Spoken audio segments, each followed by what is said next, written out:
and welcome to another Origins of Expressions. Today, we'll be going over the phrases home away from home, there's no place like home, eat as out of house and home. What do they all have in common? They're all phrases and idioms around the home. So let's knock on the door and head right into our video.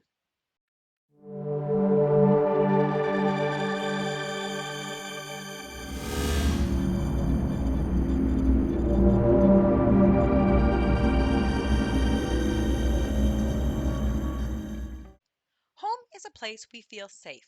It is a place we can make our own.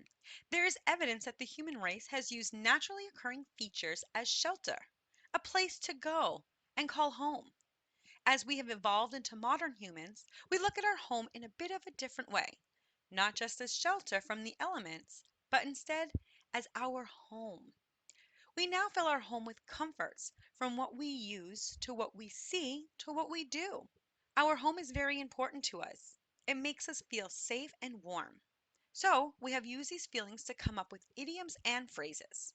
Today, we will start exploring phrases around the home. Let's move on as I invite you to our first idiom. Home away from home.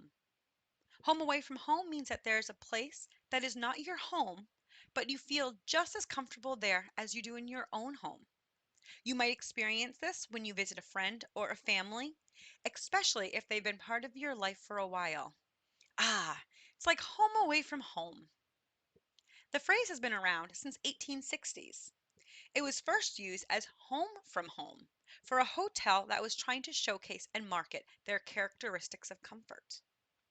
Later in the 1800s, the slogan changed to what we know of today as home away from home. It started to be used beyond the hotel industry and into boarding houses, like boarding schools, workhouses, and orphanages. As time went on, the phrase home away from home was used as a joke and used to talk about a place that we frequent a lot, like a local bar, where somebody became a regular and the staff knew them by name. They became comfortable there and were able to be themselves, and it felt that you were home away from home. In 1926, the phrase, it's like a home away from home, was used as lyrics in the Transport Workers song by Henry Kirk. Today, we still use this phrase in the hospitality industry to advise comfort and relaxation. An example sentence would be, whenever I go to visit my grandmother, it's like a home away from home. Now that we've gotten comfortable with that idiom, let's move on to our next one. There's no place like home. There's no place like home means that you feel that your home is the best place to be. Finally home. There's no place like home. This well-known idiom has been around for a while, with its first written record in 1781. It appeared in the English newspaper, the Bath Chronicle. It read, "But this maximum mind, no place like home, for safety you will find." However, there is also other occurrences of this phrase throughout history. In 1823, there was a song called Home Sweet Home, written by John Payne and Sir Henry Bishop. The song has these lyrics: "Mid pleasures and palaces, though we may roam, be it ever so humble, there's no place like home."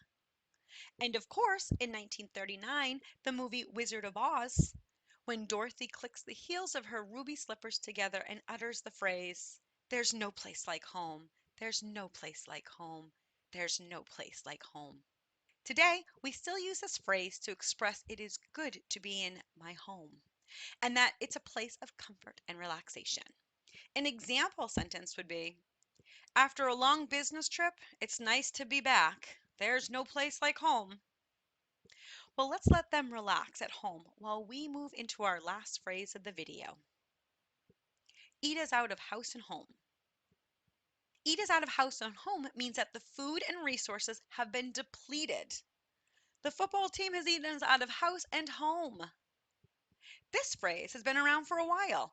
It was first written in the Thesaurus Linguet Roman Britannica, a glossary by Thomas Cooper in 1578, and it reads, "To eat out of house and home, to waste and consume his substance, money, etc." This idiom became quite popular after William Shakespeare started using it in his play Henry IV, Part 2, in 1597. It read, "It is more than for some, my lord, it is for all I have. He hath eaten me out of house and home. He hath put all my substances into that fat belly of his." Since then, the phrase to eat us out of house and home has been a regular idiom that we hear quite often. It is a way of expressing that a lot of resources seem to be used up when people come to visit.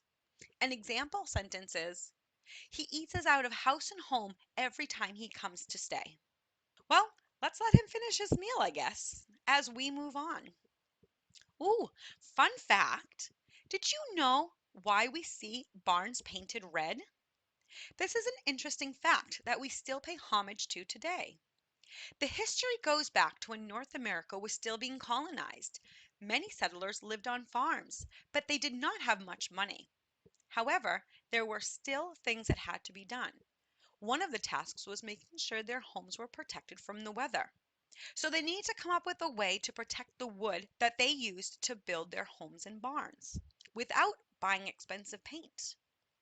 They had to be thrifty and use items that they could find around their homestead. They used items like skim milk, lime, and red iron oxide, what we would also call rust, and then combine them together to create a red coating for woodwork. This red coating was used on the barns. Not only did this make them stand out, but it also made them last longer. It is a tradition to paint your barns red, and it is still honored today. We can see it as we drive by the old farmhouses that have red barns in their yards. Well, that's the information that I have for you today. I hope you enjoyed learning about where our idioms and phrases come from. If you did, I'd love to have you subscribe to the channel. Just think of this channel as your home away from home and hit the subscribe button. I'd really appreciate it. Oh yeah, quick question before you go. Do you know any idioms or phrases around the home?